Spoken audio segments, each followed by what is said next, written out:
Bonjour et bienvenue sur Courtier Malin.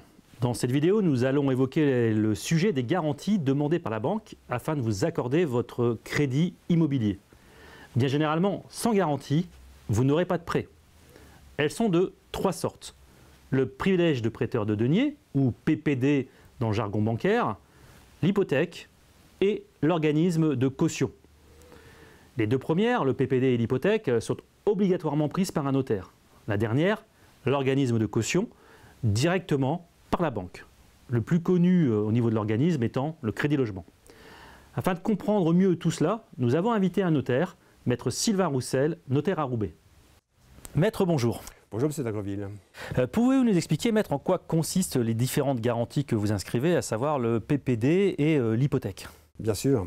Donc ce sont deux garanties différentes, mais la finalité est exactement la même. C'est une inscription hypothécaire qui est formalisée sur un immeuble, le but étant de garantir le créancier.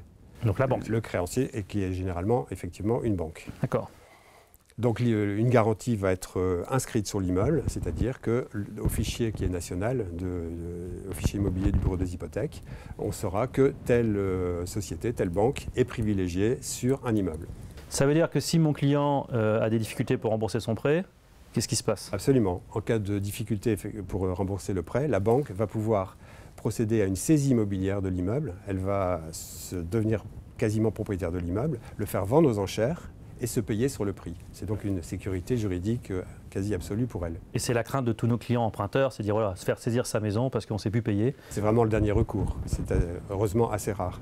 Mais la garantie de la banque, c'est effectivement également qu'en cas de vente de l'immeuble, en cas de mutation de l'immeuble, eh bien, la banque sera avertie par le notaire qui est chargé de la rédaction de l'acte de vente, de la vente, et elle sera payée sur le prix. Donc elle va récupérer systématiquement l'encours restant sur le prêt au moment de la vente. Est-ce que vous pouvez nous expliquer un peu plus en détail la différence entre une hypothèque et le PPD? Absolument. Un peu barbare. Comme je vous ai dit, c'est une garantie qui est en fait unique, c'est une inscription hypothécaire, mais avec deux techniques juridiques qui sont un petit peu différentes. Vous avez d'abord ce qu'on appelle le privilège de prêteur de deniers, le PPD. C'est une garantie qui est réservée à la personne qui prête de l'argent pour acheter un bien. Ouais. C'est-à-dire que cette garantie va fonctionner uniquement en cas d'acquisition d'un immeuble existant. Par exemple, si vous achetez à l'état futur sur plan, comme le prix n'est pas payé à la signature, ce privilège de prêteur de deniers ne pourra pas être formalisé et il faudra avoir recours à l'hypothèque conventionnelle.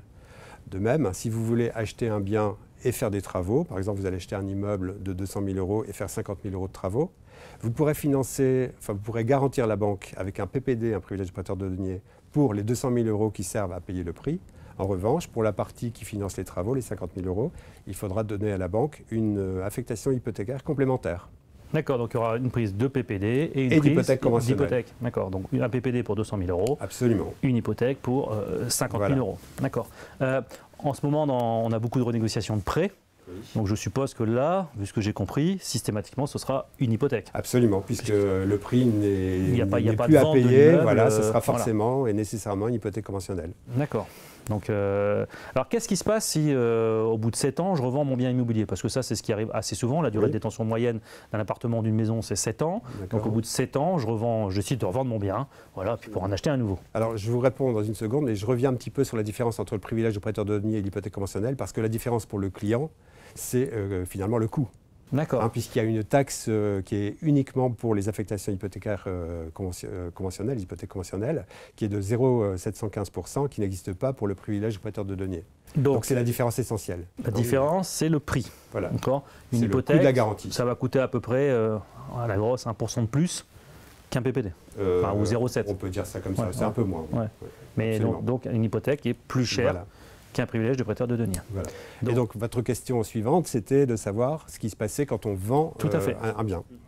Alors lorsqu'on vend un bien, on doit donner à son acheteur donc le client à qui je vends ma maison. Voilà, l'acheteur de la maison, vous devez lui donner une certitude juridique, comme quoi il ne sera pas poursuivi par le créancier du précédent propriétaire, qu'on ne va pas lui saisir l'immeuble pour une raison qui ne tient pas à lui. Ça voudrait dire que je puisse acheter une maison et que le prêt enfin, dans l'absolu, hein, que le prêt bien évidemment. soit toujours là et que je suis obligé de rembourser la banque ancienne plus la mienne. Absolument, parce que l'hypothèque donne un droit de suite au créancier. C'est-à-dire que le créancier peut poursuivre l'immeuble, quel qu'en soit le propriétaire. C'est là que le notaire a son rôle à jouer pour éviter justement une cascade de poursuites entre les différents détenteurs d'un immeuble. Donc au moment de la vente, le notaire qui est chargé de la rédaction de l'acte de vente va conserver une partie du prix ou bien la totalité du prix pour désintéresser la banque et faire radier l'inscription au fichier immobilier, de manière à donner une sécurité à l'acquéreur. Donc ça, c'est un engagement du notaire, ce qui sécurise l'acheteur, de savoir que l'immeuble est ce qu'on appelle pas grévé d'hypothèque. Le vendeur notaire va faire ce qu'on appelle une main levée de l'hypothèque, une radiation d'inscription de l'hypothèque. Et donc ça, c'est obligatoire? C'est obligatoire en cas de vente, on peut dire que oui. Si jamais vous avez remboursé au bout de 7 ans un prêt de 15 ans, il va vous rester une inscription d'hypothèque pour 7 ans ou 8 ans, parce que c'est pris pour une année de plus que la durée du prêt. Et cette hypothèque, elle va rester sur votre maison, mais tant que vous ne vendez pas la maison, il n'y a aucun inconvénient. Vous pouvez avoir une maison grevée d'une hypothèque. Dès lors que vous avez une lettre de la banque disant que votre prêt est remboursé, vous pouvez dormir tranquille. Et donc, par contre, si j'ai toujours une dette sur la maison, vous devez avoir l'accord de la banque pour pouvoir faire cette vente. Voilà, bien sûr. Et alors, qu'est-ce qui pourrait se passer si, je sais pas, à ma maison, je dois 200 000 € à la banque et je la vends 150 000? Ah mais moi j'ai déjà vu des maisons qui étaient à vendre, mettons, pour 300 000 € avec 2 millions d'inscriptions. C'est tout à fait possible, puisque le Trésor, par exemple, prend des inscriptions d'hypothèque au vu de la créance et non pas de la valeur de la maison. Le Trésor, les impôts, les impôts, bien sûr. D'accord. Et donc ça veut dire que dans ce cas-là, qu'est-ce qui se passe? Alors il y a une procédure qui est tout à fait bien définie par les textes, qui est la procédure de purge des hypothèques. C'est-à-dire qu'on va demander à tous les créanciers s'ils seraient d'accord pour ne toucher que 10%, 15% de leurs créances. Ça veut dire que c'est un peu compliqué, mais on y arrive. L'acheteur, dans tous les cas, on va le conseiller en disant il n'y a pas d'hypothèque, il n'y a plus rien, t'achètes, il y en a, t'achètes pas. Et on va conseiller à l'acheteur de n'acheter que sous la condition que toutes les inscriptions puissent être radiées avec le faible prix par rapport à la créance des banques ou des autres créanciers. Cette main levée d'hypothèque, elle a un coût ou pas? Tout a un coût dans ce monde, je suis désolé. Oui, alors on peut dire que pour une vente de l'ordre de 200 000 €, le coût de la main levée doit être de l'ordre de 1 000 ou 1 200 €. D'accord. Et donc vous m'aviez dit tout à l'heure, j'ai fini de rembourser mon prêt, je suis allé au bout, d'accord. Donc l'inscription est encore inscrite pour 1 an. 1 an de plus que la durée initiale du prêt. Et après elle tombe de sa belle mort? Absolument. Donc là il n'y a pas de main levée à faire. Il n'y a pas de formalité à faire, elle est radiée du bureau des hypothèques. D'accord. Et donc je reviens parce que donc sur le prix de la main levée, vous m'avez dit c'est à peu près 1%, c'est ça? C'est difficile à dire. Je vous dis, sur un prêt de 200 000 €, il faut compter 1 000 ou 1 200 € de frais de main levée. Après, c'est relativement dégressif. Sur un prêt de 500 000 €, ce sera peut-être 1 500 €. Donc ça veut dire qu'il faut que j'intègre l'hypothèque va me coûter de l'argent, le PPD va me coûter de l'argent, et la main levée de tout ça va aussi me coûter de l'argent. Un petit peu d'argent, à l'échéance, donc 7 ans en moyenne, parce qu'au bout de 7 ans, je vais vendre, et ou si je vais au bout du prêt, je n'aurai pas cette main levée à faire, et ou si je revends en cours de route, j'aurai cette main levée à faire. On entend souvent parler des frais de notaire, donc c'est ça dont on parle? Alors les frais de notaire, c'est un terme qui est très général. On parle surtout des frais de notaire en cas de vente d'immeuble. Ouais. Et les frais de notaire, pour le commun des mortels, c'est les sommes que l'on verse au notaire en plus du prix d'acquisition d'un bien ou en plus des frais d'emprunt. Donc c'est tout ce que le notaire gagne? C'est tout ce que le notaire perçoit. Alors le notaire perçoit un petit peu pour son compte à lui.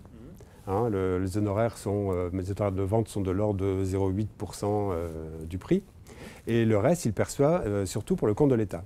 C'est-à-dire que les droits de mutation à titre onéreux d'immeuble sont de l'ordre de 6% à peu près, un petit peu moins. Voilà. Le notaire gagne un petit pourcent. Le notaire est percepteur essentiellement dans cette question des frais de notaire. D'accord. Donc je vais payer des frais de notaire, la grosse partie part à l'État, petite partie chez le notaire pour le travail qu'il réalise, et éventuellement je vais payer en plus des frais de garantie, donc le PPD et ou l'hypothèque. Absolument. Mais pas forcément. Si vous n'empruntez pas, si vous empruntez et que vous donnez un autre type de garantie à la banque, vous ne paierez que les frais de vente. Des frais de ce qu'on appelle vulgairement les frais de notaire, donc à savoir la grosse partie qui part à l'État et une petite partie chez les notaires. Les prix en France sont partout les mêmes, que je passe par un notaire de Toulouse ou de Marseille ou de Paris? Alors si vous m'aviez posé la question il y a une quinzaine de jours, puisque nous sommes au début du mois de mai 2016, je vous aurais répondu que les tarifs des notaires étaient parfaitement identiques sur tout le territoire national. Depuis le 1er mai 2016, les notaires ont la possibilité de pratiquer des réductions dans une certaine limite, c'est-à-dire que les réductions se font pour un type d'acte et pour tous les clients qui ont recours à ce type d'acte. Et par exemple, les notaires parisiens ont affiché depuis quelques jours dans leurs études des réductions d'honoraires.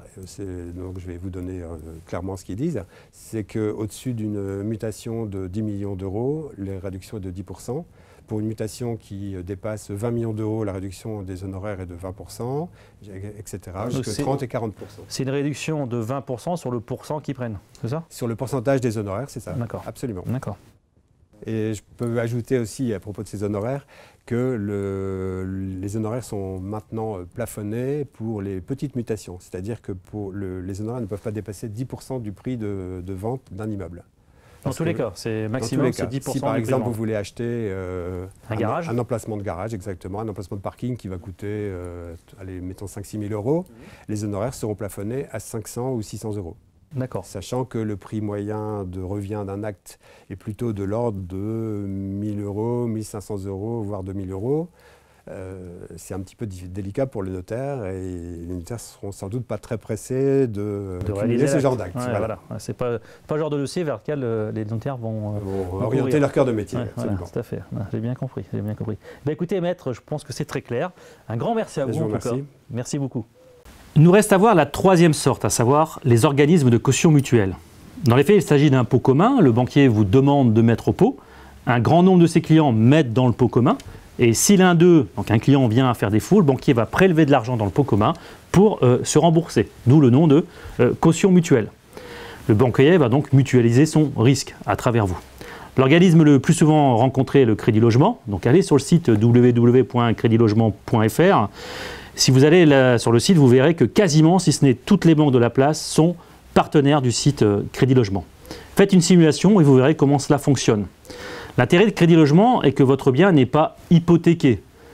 Dans l'absolu, vous pourriez revendre votre bien sans que le banquier en soit informé et conserver le prix de vente du bien tout en continuant, bien évidemment, à payer votre crédit auprès de la banque.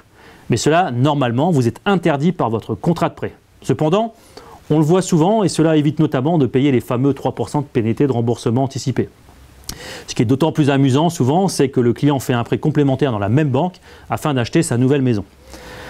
Donc une maison revendue 220 000 euros et achat d'une nouvelle maison à 300 000 euros. Le client encaisse les 220 000 euros du prix de vente et fait un prêt complémentaire de 80 000 euros.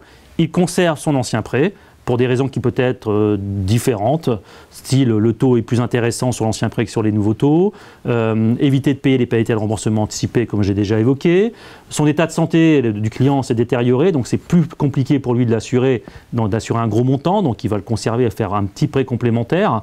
Voilà un petit peu les raisons qui font que des fois les clients vont avoir tendance à conserver leur prêt, même si, encore une fois je le répète, normalement, de par le contrat de prêt, vous êtes obligé de rembourser. Nous avons repris dans le tableau que vous voyez apparaître à l'écran de manière succincte les coûts des 3 types de garanties. Attention, sur Crédit Logement, nous sommes intellectuellement pas honnêtes car les 1 290 euros que vous voyez, vous allez les récupérer à la sortie du prêt. Donc ça peut être dans 15 ou 20 ans et comme vous le savez, 1 euro aujourd'hui n'est pas égal à 1 euro dans 15 ans.